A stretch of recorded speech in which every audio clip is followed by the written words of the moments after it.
রাষ্ট্রপতি নুমান ভাই এমন একজন ব্যক্তি যাকে ঢাল ধরছে হবিগঞ্জের মাটিতে।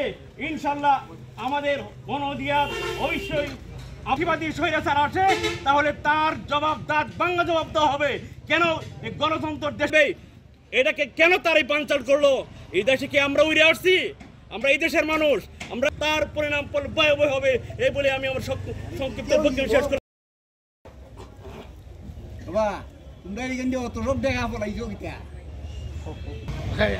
আজকের এই আলোচনা সভার সম্মানিত সভাপতি চৌধুরী রাষ্ট্রপতি বাড়ি নোমান ভাই এমন কোন মানুষ যাকে চিনে না, আর ওনার মতন ব্যক্তির উপরে আঙ্গুল তুলেছে। কি আঙ্গুল কাছে? আজকে যে এই এলাকায় আমাদের ব্যানার ফেস্টুন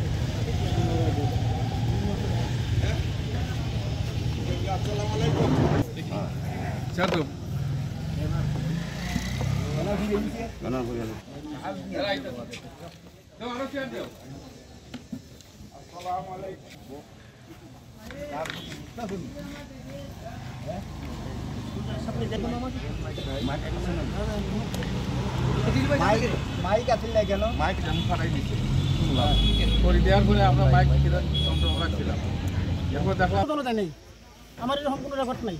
আপনার উপরে হামলা করছে কি? হামলা করছে আমরা একসাথে নেই, দাঁড়াও একসাথে এখানে বলুন আপনারা যে আওয়ামী লীগকে গণতন্ত্রের জন্য এই দেশের ছাত্র জনতা তাদের পালিয়ে দিতে বাধ্য করছে।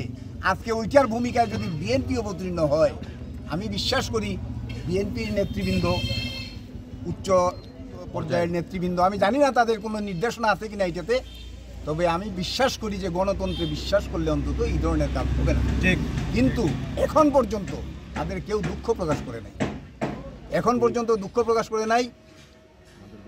জনগণ এবং আমাদের আশঙ্কা যে আমরা কি আবার সেই বর্বর যুগের দিকে যাইতেছি কিনা, সেই স্বৈরাচার আবার কি আমাদের ঘাড়ে চাপবে কিনা। তবে হ্যাঁ, আমরা জনগণকে সাথে নিয়ে অন্তত ওই সকল দুর্বৃত্তরা, রাজনৈতিক দুর্বৃত্তায়ন যারা করে, তারা যাতে আর কোনো দিন রাষ্ট্র ক্ষমতায় আসতে না পারে, রাজনৈতিক দুর্বৃত্তরা, এই জন্য আমরা জনগণকে সাথে নিয়ে আন্দোলনে থাকবো। আর এই বিষয়টা বিএনপির উচ্চ পর্যায়ের নেতৃবৃন্দকে জানানো হবে।